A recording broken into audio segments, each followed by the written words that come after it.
Nereye basıyorsun? Aynen.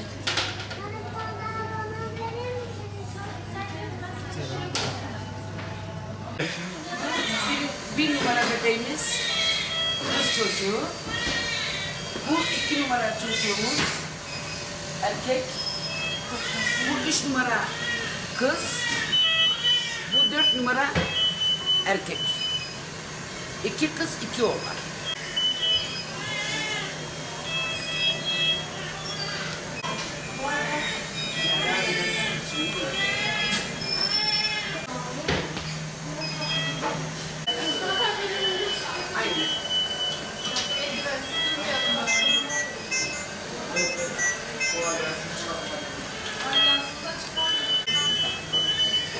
İyi misin? Bir yerin ağrıyor mu? Bebeklerin de şu anda çok iyi. Allah'a şükür şimdi gördüm geldi. Dört çocuk sahibi oldum. Çok şükür Allah'ıma. İlk gebeliğim. Sezeryan oldu. İşte bana yer. İki kız iki. İsimlerini düşündünüz mü? İsimlerini valla daha pek düşünememişiz ama. Peki abla 400 olunca ne hissettiniz? Mutlu oldunuz mu? Valla 3 gündür hani heyecandan uyuyamıyorum.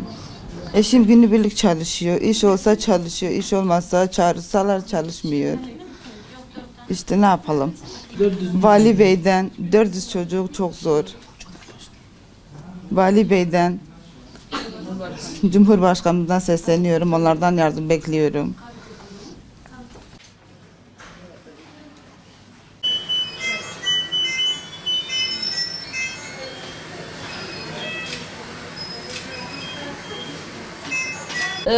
Bugün bölgemizde çok seyrek gördüğümüz bir doğumu gerçekleştirdik.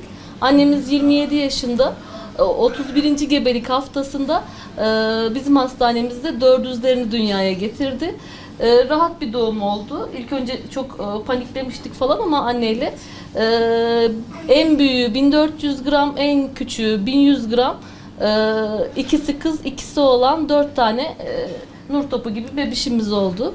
Sağlıkları nasıl, bir sıkıntı yok? Şu an solunum cihazına bağlılar. Erken doğdukları için akciğerleri tam gelişmemiş. Destekliyoruz. İyi olacaklar inşallah.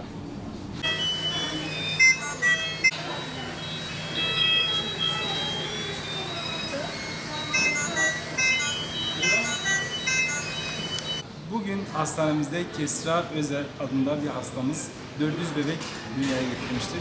Maddi durumları kötü olduğu için biz onlarda destekte bulunduk. Hiçbir şekilde ücret almadım. Bundan sonrası artık onlara yardım edecek iş adamları sayesinde olur inşallah. Allah'ın izniyle bir hafta içerisinde taburcu edecekler.